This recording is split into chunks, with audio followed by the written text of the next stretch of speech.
जो गौशालाओं को संचालित कर रहे हैं उनमें बहुत सारी व्यावहारिक समस्याएं हैं। भारतीय सनातन परंपरा में खास तौर से गौ का एक बहुत बड़ा स्थान है और जिस तरह से अभी जो चर्चा हुई थी, हमारे यहाँ कहा है गवयती थी गो। जो विचरण करती है वो गो है। प्रकृति, गाय और पृथ्वी, ये तीनों की संज्ञा गो है। तो हमारे यहाँ ये जो बात है और उसको समझने की विषय है वो यही है कि जो इस पूरे विश्व को सुरक्षित संरक्षित रखने की व्यवस्था है उसमें उसके पीछे गो एक माध्यम है और उसके द्वारा सब कुछ अर्जित किया जा सकता है। तो यहाँ हमारे जिस सनातन की व्यवस्था में जिसको कामधेनु कहा है, जो सब तरह की इच्छाओं को पूर्ण कर सकती है वो कामधेनु है और उसको सेवा के द्वारा ही स्थापित किया जा सकता है। हमारे यहाँ पुराने लोग कहते थे कि अगर गऊ के पास जाओ और उसके ऊपर हाथ फेरो और जितने रोम उसके झड़ते हैं उतना ही कोटि फल उसका प्राप्त होता है। तो उसके मूल में यही था कि वो सेवा करने से ही उसको कामधेनु बनाया जा सकता है। तो सेवा कार्य छूट रहा है और लोग आजकल उसका दोहन करने में लगे हुए हैं। एक एक गाय रख लेते हैं चारा बेचने के नाम पर। जो ये धंधा सा जो चल पड़ा है इस पूरे भारत में, और उसके बाद उसको छोड़ देना, इससे इसको बचाने के लिए कोई ना कोई बड़ा एक स्वरूप इसका स्थापित करना पड़ेगा। और यदि ये नहीं किया गया तो पूरी सड़कों पर जिस तरह आज गऊएं एक्सीडेंट में मर रही हैं और रोग ग्रसित हो रही हैं और उसके बाद लोग उनको छोड़ दे रहे हैं, ये स्थितियाँ बहुत जटिल होती जा रही हैं। क्योंकि अब वो स्थितियाँ बदल गई। जब कृषि प्रधान भारत हुआ करता था और किसी के यहाँ बछड़ा होता था तो बड़ा उत्सव होता था। आज बछड़े हो रहे हैं तो सड़कों पर वो घूम रहे हैं, उनकी स्थितियाँ बड़ी खराब हो रही हैं। तो ये जो गोवंश है इसका हम पूरी तरह से उपयोग नहीं कर पा रहे हैं। यहाँ बहुत सारे सुझाव हैं जो बड़े अच्छे हैं।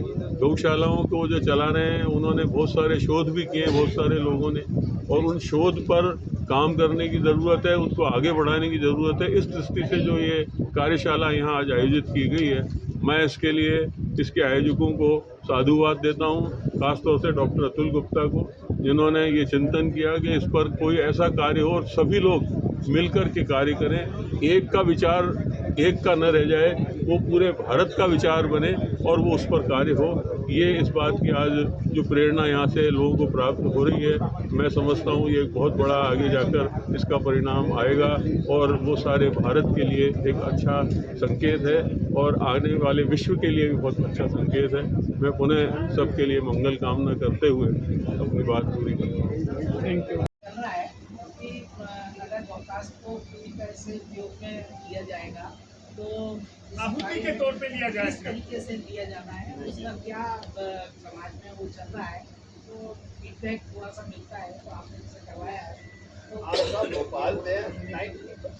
मैं आपको इस भ्रांति का उत्तर, हमारे पास एक बहुत सक्षम व्यक्ति हैं, अभी वो बताएंगे। आपका ये टिपरेपाल जी बहुत बढ़िया काम कर रहे हैं। इन्होंने बहुत अच्छी तरीके से इस व्यवसायी होकर के इस चीज को आगे समर्पित किया है। आपका हम बहुत बहुत आभार व्यक्त करते हैं, बहुत बहुत धन्यवाद व्यक्त करते हैं। आपका नंबर जो है हम आखिर में आपको उपलब्ध कराएंगे। बहुत बढ़िया। ये माइक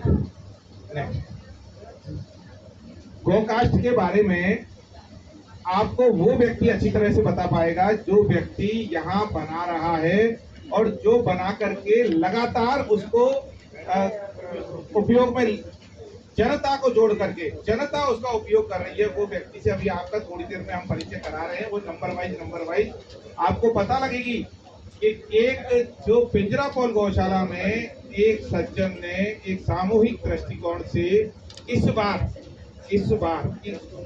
क्या बोलते हैं होलिका दहन पर कम से कम अकेले इस गौशाला ने 500 होलिका दहन करवाई, केवल 500।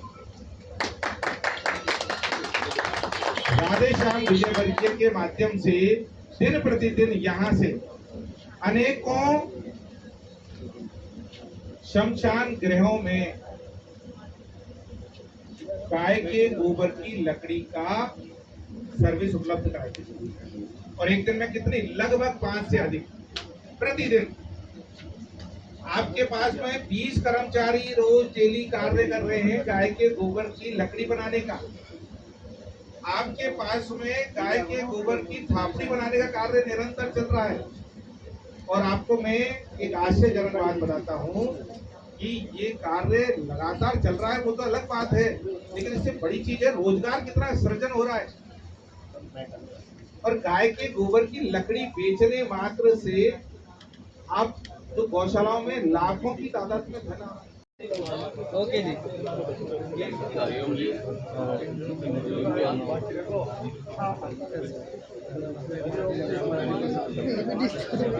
हाँ जी, यहाँ देखिए।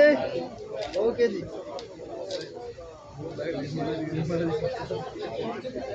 हरिओम।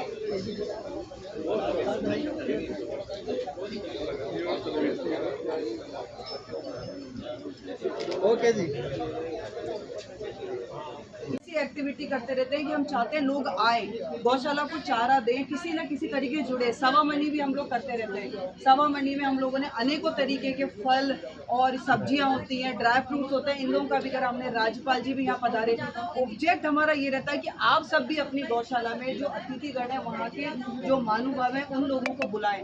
लगातार गौशाला से सब बड़े लोगों को जोड़े, तो उसी तरीके से गौशाला को भी एक सबके नोटिस में आएगी, क्योंकि लोगों को पता ही नहीं हो पाता है, वो समस्या ही रहती है। वहाँ के आसपास के गांव को, पार्षदों को, सरपंच को, वहाँ के नेताओं को आप प्रमोट करें कि नहीं, आपको आना ही आना है। और अगर आप और हम लोग पीछे लग जाएंगे तो वो 100% आएंगे। और ये मान लीजिए कि उनको भी इस चीज़ में दिखाना है कि आपको गौशाला की सेवा के बिना आपको भी ईश्वर की प्राप्ति नहीं होती है।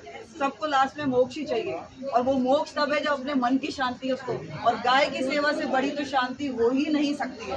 और उसमें महिलाओं की सहभागिता लेना का आप सबको आज वचन तो लेना ही पड़ेगा। ये सबसे इम्पोर्टेंट है जो मैं आप सबसे निवेदन करूँगी। बहुत धन्यवाद, आपने भोजन ग्रहण किया, उसके लिए हमें आभार किया। यही हमारी भारतीय संस्कृति कहलाती है कि बुला के अतिथियों को भोजन कराएं, उनका सम्मान करें, और वो आप सब हमसे जुड़े रहें। बहुत ही धन्यवाद आपका।